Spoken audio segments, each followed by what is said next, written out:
Minister, 94 Palestinians were killed in Gaza.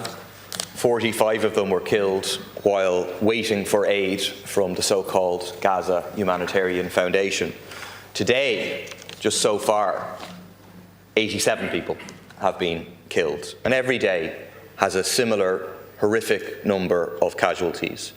In just 1 month, 600 Palestinians have been killed, more than 4,200 have been wounded by Israeli fire near aid distribution sites.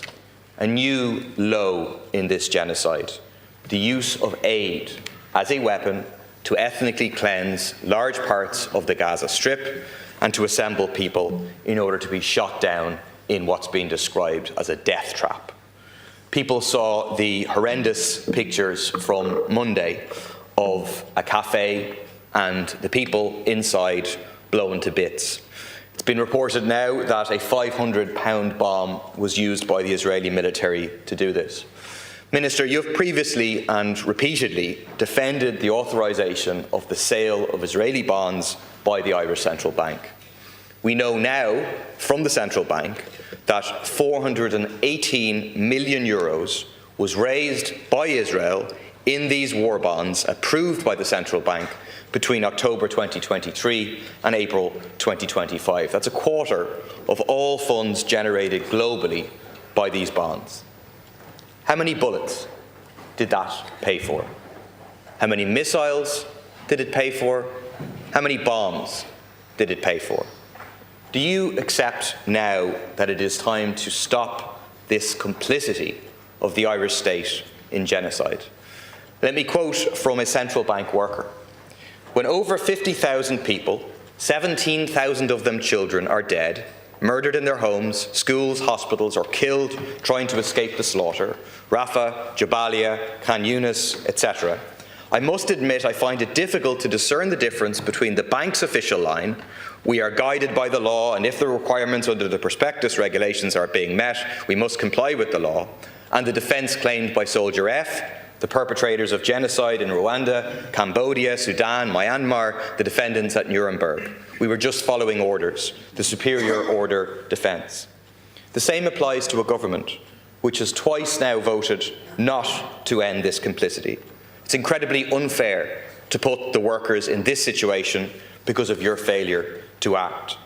We know that there's an email from the Israeli Ministry of Justice previously talking about a confidential phone call with you and you saying that the government would block the Occupied Territories Bill. Now here we are again, you blocking action to stop funding the genocide. What will it take to shift the government on this? Minister. What will it take for you to act? So again, in recognition of the horror that has been inflicted on the people of Gaza, the loss of life, the new law that we are seeing being perpetrated when aid is being used in a way that appears to be assembling people for further death, for further injury. Let me outline what the government has done and what we continue to do to respond back in a diplomatic and practical way to this. The work that the Irish government has done in responding back to the clear sentiment of the people of Ireland in our intervention in the International Court of Justice in South Africa, what has happened in recognising Palestine as a sovereign and independent state, our support for a proposal from the Netherlands to review the EU's trade and political relationship with Israel, the fact that we were the first country to call for UNRWA to remain in Gaza, and for the last 2 years alone, we've allocated now €58 million to support their work, and the fact that Ireland has been at the very heart, as demonstrated by the Taoiseach and Taoiseach in the last number of weeks alone, at making a case for a different diplomatic approach from the European Union to respond back to the loss of life and to the horror that the people of Gaza are confronting. And that was recognised only yesterday, or earlier in the week. The Prime Minister, the Foreign Minister of Qatar, visited Ireland to engage with us, a country that is playing a key role in trying to stabilise and bring peace to the Middle East, to engage with the government regarding our diplomatic efforts and the work that we are doing to make a difference. The charge that you've made against me personally, I want to again refute. Note that that call didn't happen. I can't help be struck by the irony that you'd rather believe the Ministry for Justice of Israel than me on the matter, given everything else you say about that state. And as regards the role of the central bank, let me again emphasise what they don't do. They do not sell bonds on behalf of the State of Israel, neither are these bonds listed in our stock exchange. And the legislation that the opposition has proposed, which, yes, you're right, I argued against and voted against, we believe it is unworkable, and we believe it would not have been in line with the law of the European Union.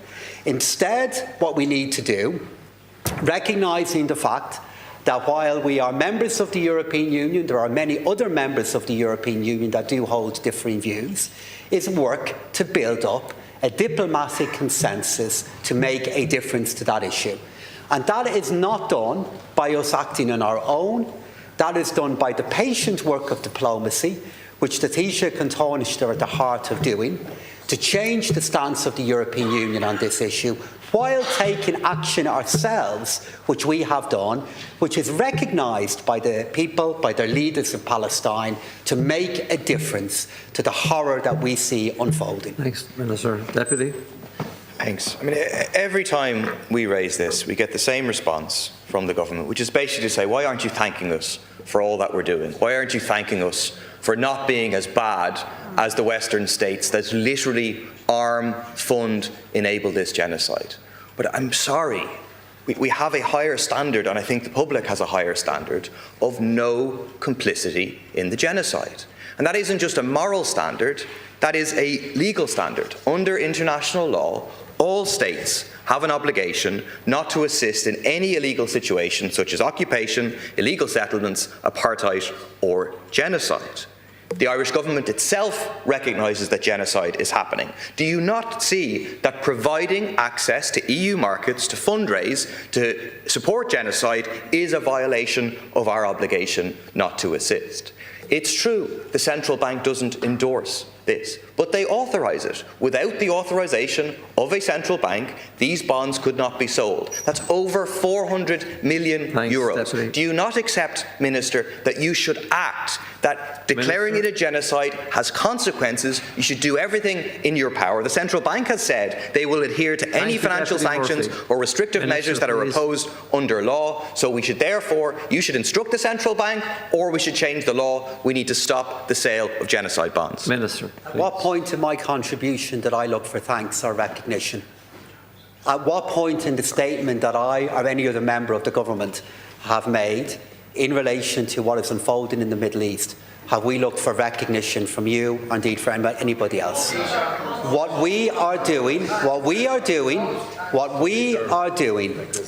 is using the diplomatic resources that are available to us, using our political leadership to make a difference in practical and political terms to the people of Gaza and to the horror that is unfolding to them that has gone on for too long.